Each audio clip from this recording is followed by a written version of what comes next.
अब उसे जानते हो और उसे देखा भी है। बिना यीशु मसीह के द्वारा कोई पिता के पास पहुंचेगा नहीं। मार्ग, सत्य और जीवन यीशु है। बिना यीशु के द्वारा कोई पहुंचेगा नहीं। एक आयत और हम पढ़ेंगे, यूहन्ना रचित सुसमाचार उसका 10 अध्याय के 9 पद। इस प्रकार से लिखा है, द्वार मैं हूं, यदि कोई मेरे द्वारा भीतर प्रवेश करे तो उद्धार पाएगा और भीतर बाहर आया जाया करेगा और चारा पाएगा। मेरे प्रिय, द्वार यीशु मसीह है। स्वर्ग का द्वार यीशु है। उसमें हो करके हमको स्वर्ग में पहुंचना है। वो हमारे लिए मध्यस्थता की प्रार्थना करते हैं, यीशु मसीह। सोचिए, हमको और आपको यीशु से प्रार्थना करने की जरूरत है कि हे पिता, हमसे जो भी भूल चुके है क्षमा कर और अपने राज्य में ग्रहण कर। मेरे प्रिय, इसलिए हमारा एकमात्र बिचवाई है तो वो यीशु नासरी है, जो मनुष्य का पुत्र है। मेरे प्रिय,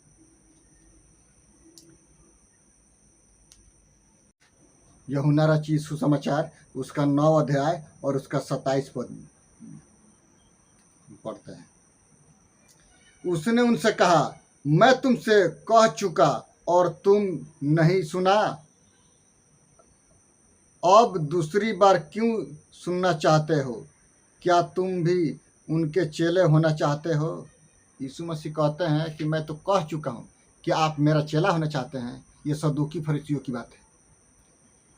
एकमात्र यीशु ही हमारा बिचवाई है मेरे प्रियो, और कोई नहीं है।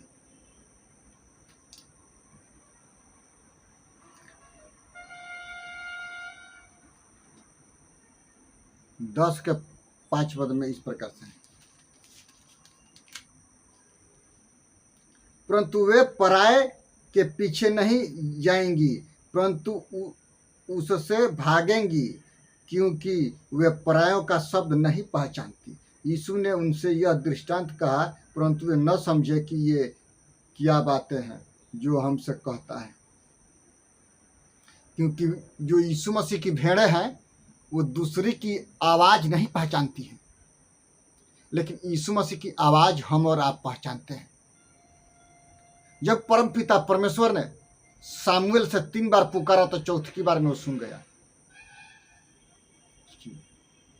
हमको और आपको जब प्रभु यीशु पुकारते हैं तो हमको और आपको सुनाई देता है, वचन के द्वारा, प्रार्थना के द्वारा और दर्शन के द्वारा और स्वप्नों के द्वारा।